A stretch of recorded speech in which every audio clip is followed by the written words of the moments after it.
اللہ کے رسول صلی اللہ علیہ وسلم جلوہ افروز ہے. ایک یتیم کب کپاتا ہوا آنکھوں سے آنسو بہاتا ہوا بارگاہ رسالت باپ صلی اللہ علیہ وسلم میں حاضر ہوا.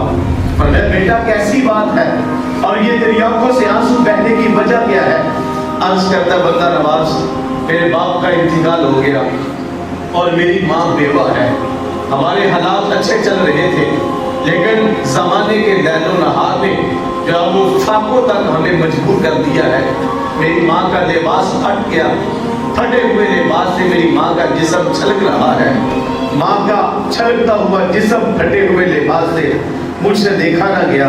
میں اپنے چچا کے دروازے پہ جا کے دستک دینے لگا کہ میرے باپ کا بھائی لگتا ہے, میرا چچا ہے, میری ماں کے لیے لباس تو دے گا نا.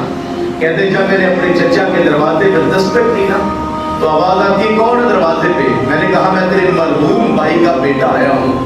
اس نے پھٹ سے دروازہ بند کیا اور کہا نکل جا یہاں سے, تو منحوس ہے کہ ایسا نہ ہو تیری نحوست کی وجہ سے میرے بیٹے بھی یتیم ہو جائے. میں نے کہا چچا میری بات تو سن لے ذرا. اس نے کہا میں تیری بات سننے کے لیے تیار ہی نہیں ہوں. میں نے مکفر دروازے سے کہا تھا چچا میری ماں کا لباس پھٹ گیا اور جسم چھلک رہا ہے, لیکن چچا نے میری بات کو پر کان بھی نہیں دھرا. جب میں آگے آیا نا تو ایک شخص مجھے ملا. اس نے کہا بیٹا کیوں روتا ہے؟ تو میں نے ساری کی ساری داستان کہہ سنائی. اس نے مجھے کہا بیٹا اگر تو مناسب سمجھے تو میں تجھے ایک دروازے پہ لے چلتا ہوں جس دروازے پہ یتیموں کو دھکے نہیں دیے جاتے بلکہ بازو کھلا کے سینے سے لگایا جاتا. کہتے ہیں جب یہ بات کہی گا تو میں نے کہا اس زمانے کے اندر بھی کوئی ایسا در ہے, کوئی ایسا دروازہ ہے جس زمانے کے اندر یتیم کو دھکے دیے جاتے ہیں اس زمانے کے اندر بھی یتیم کو بازو کھول کے سینے سے لگایا جائے گا. کہا ہاں ایک ایسا دروازہ ہے. کہا مجھے اس دروازے پہ لے چلو ذرا. کہا وہی دروازہ ہے جسے محمد عربی کا دروازہ کہا جاتا ہے, کہا جسے امام الانبیاء کا در کہا جاتا ہے. اس نے کہا وہ تو نبوت کا دعویٰ رکھتا ہے, نیا دین لے کر آیا ہے, میں تو نہیں جاؤں گا, میں اپنی ماں سے مشورہ کر لیتا ہوں. ماں کے پاس گیا, ساری داستان کیا سنائی. ماں نے کہا بیٹا میں نے تجھے منع کیا تھا کہ یہاں پہ دھکے دیے جاتے ہیں, یتیم کو لباس نہیں دیا جاتا, عزت نہیں دی جاتی.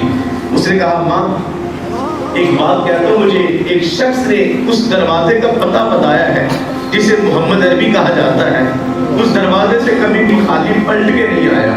ماں اگر تو کہے تو میں اس دروازے پہ چلا جاؤں. تو ماں نے کہا بیٹا جانے میں حرج تو نہیں ہے, لیکن بیٹا میں نے سنا ہے جو اس دروازے پہ جاتا ہے پھر پلٹ کے نہیں آتا, وہ اس کا کلمہ پڑھ لیتا ہے, اسی کے دین میں داخل ہو جاتا ہے.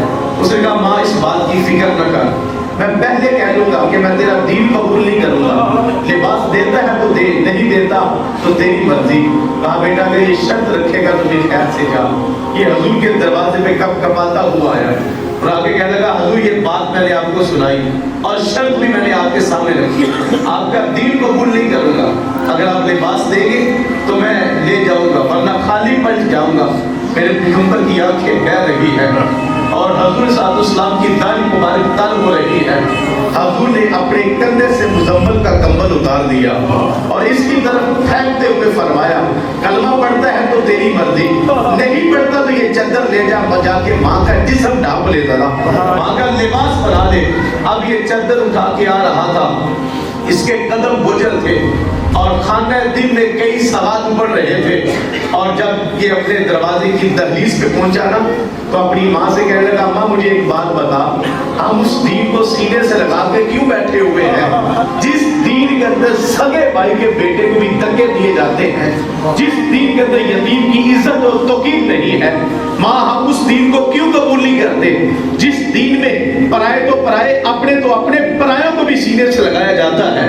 اماں یہ لباس بنا لے تو چادر پکڑ کے, اور لیکن میری بات سن لے, اگر تو محمد کا کلمہ پڑھتی ہے تو تیری مرضی, ورنہ میں محمد کی غلامی کو قبول کرنے کے لیے جا رہا ہوں.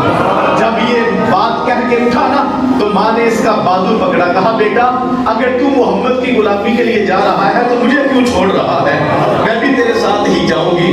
اچھا میں یہ ماں اور بیٹا دونوں کلمہ پڑھ کے مسلمان ہو جاتے ہیں. یار میں اس زمانے کی بات کر رہا ہوں جس زمانے کے اندر انسانوں کی شکل تھی لیکن لوگوں کا انسانیت سے دور کا بھی تعلق نہ